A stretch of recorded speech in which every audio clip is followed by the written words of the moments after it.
the search engine will present that information already in the early stages. Think of, in the future, Google Places showing the opening hours immediately in the preview. Like in green, it's open for the next 2 hours. In orange, it's closing. All the credit card symbols already in the preview result. So this is the immediate effect. This is called Google Rich Snippets. Many of you will have heard of that. Bing is planning to release this officially, and they will call it Rich Captions. Yahoo used to have it. They have now temporarily disabled it because they will use Yahoo infrastructure to serve that. Yandex is experimenting with this as well. So the first effect are these rich snippets. The second effect are that you send relevance signals to the site, which helps Google and other consumers to make a better informed guess about the order of presenting the results. Okay? Now, one problem with the semantic web community is that they often started, or they often motivated their existence with a Google bashing introduction. Okay, Google cannot do that because they are keyword-based. Google, blah, blah, blah. Google is so stupid. Google is definitely not stupid. They are one of the most technologically advanced companies in the IT sector. The problem is the sheer size of the data, the sheer size of the problem. For crawling the web, we really need valleys of servers. So Google is definitely not as dumb as just looking for keywords in the text. Google is using, just to give you an example, for judging the relevance of a page, Google is using between 200 and 300 signals from the page. The geoposition of the server, of course, the occurrence of terms and the density of terms. So, for example, Google Computes knows that a relevant term in a page, a relevant word in the page, occurs a certain amount of times. If it doesn't, if it's used very rarely, it's not relevant. If it occurs too often, it's very likely spam. So one criteria for optimizing the relevance of your page for a certain keyword is finding the right keyword density. If you mention automotive 2,000 times, it's considered spam. If you mention it just 1 or 2 times, it is maybe not so relevant for that word. So they're using 200 to 300 signals, including the page speed, markup standards, location of the server, all kinds of linguistic aspects in that. And the structured data embedded in the pages using semantic web standards will be a complete new dimension of thousands of additional signals for providing information to search engines and other consumers of your data about for whom this should be a relevant page. Okay? So the second effect, and in the long run the way more important one, the one of strategic importance, is that you are sending additional relevant signals to the search engines. It's not just about getting these previews with a few stars and a few lines. This is nice, it's good for illustrating the effect, but this is just the tip of the iceberg. What's really coming is the revolution that you are sending structured data to search engines and other computation devices that can be used as relevant signals. And the third effect is that you help the search engine and other devices to train their heuristics, their algorithms. For example, they use machine learning algorithms and everything from that part of computer science. And all this requires training data and test data to calibrate it. And if a few sites provide this data, then Google understands the domain a little bit better. For example, if in a certain template-based page, they know that certain position is always the price, and they can use that to infer that for additional page. So you help Google understand the domain, the business. There may be also side effects that this also helps your competition, but also you can control, in a sense, how Google understands your market. Because what will never happen is that Google will create very optimized products for small domains or for small countries. So the general strategy, as far as I understand it, I mean, I'm not involved in strategy discussions at Google top level, executive levels, but they try to implement solutions that run in a highly automated fashion where a large degree of the code base is shared across countries. So if you operate a business that is just targeting a small domain, you're not endangered.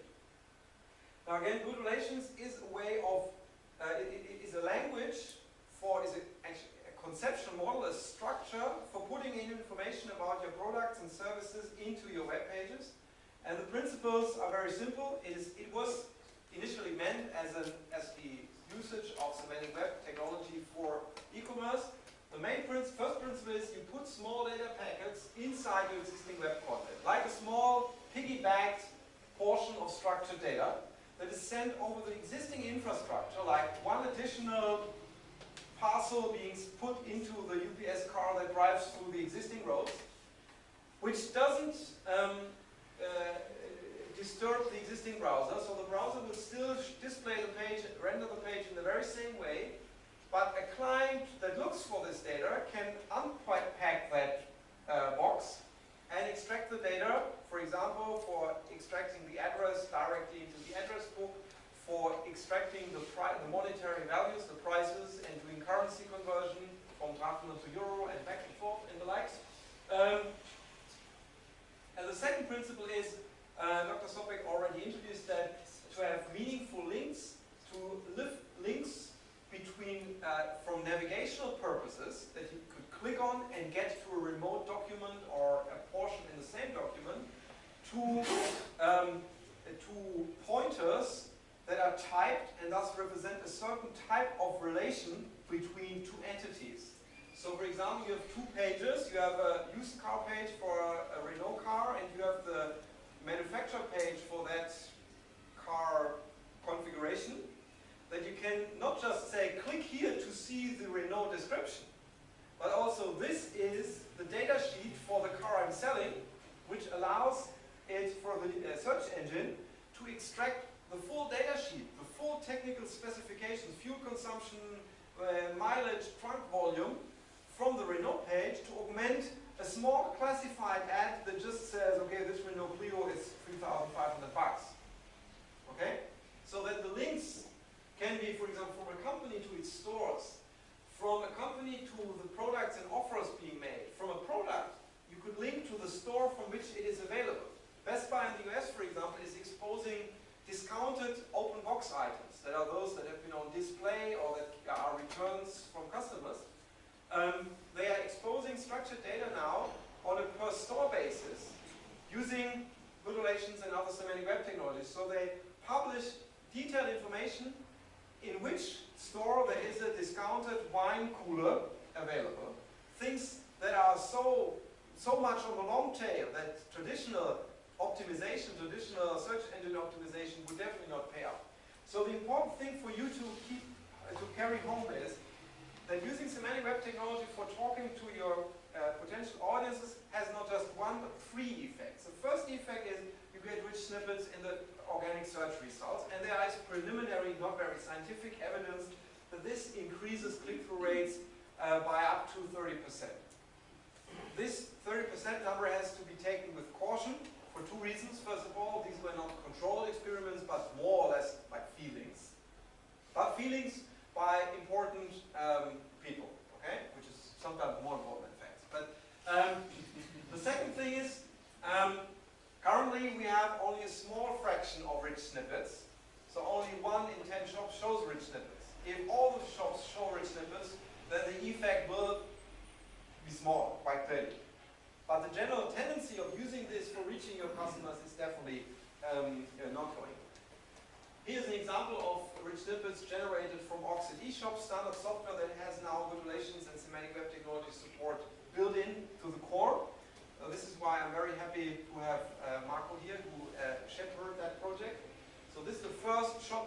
There are extensions for many shops already on the market, but Oxid eSales is the first shop software that has GoodRelations support with battery supplied in the core code distribution.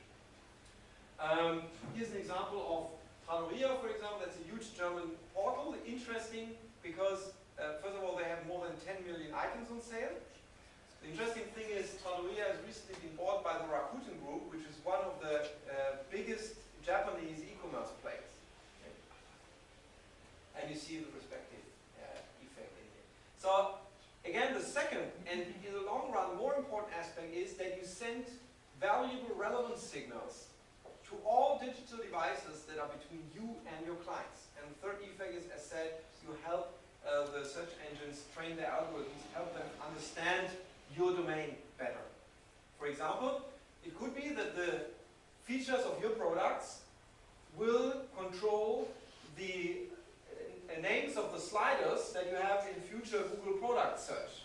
Okay, so if you say a camcorder has a resolution, then it may be that Google will create a slider for resolution in there. So you have influence on how Google understands your domain. One example of usages of the additional usages of the data is the Google Knowledge Graph. Currently, as far as I'm informed, mainly driven by Freebase data. This is why Freebase was acquired, or one of the reasons why Freebase was acquired by Google. So that when you search for Frédéric Chopin, you see this information about the entity, consolidating information from many, many resources. And it could in the future be that if you search for Renault Clio, you see the Renault Clio line of product information, and for example configurations and blah blah, all that information in there. The problem for Google is to get that data, to consolidate it, and to spot the correct entity for the query. So even Google knows that this is not yet done. Now, schema.org and GoodRelations. What's the difference between schema.org and GoodRelations? Schema.org is one vocabulary. Actually, it's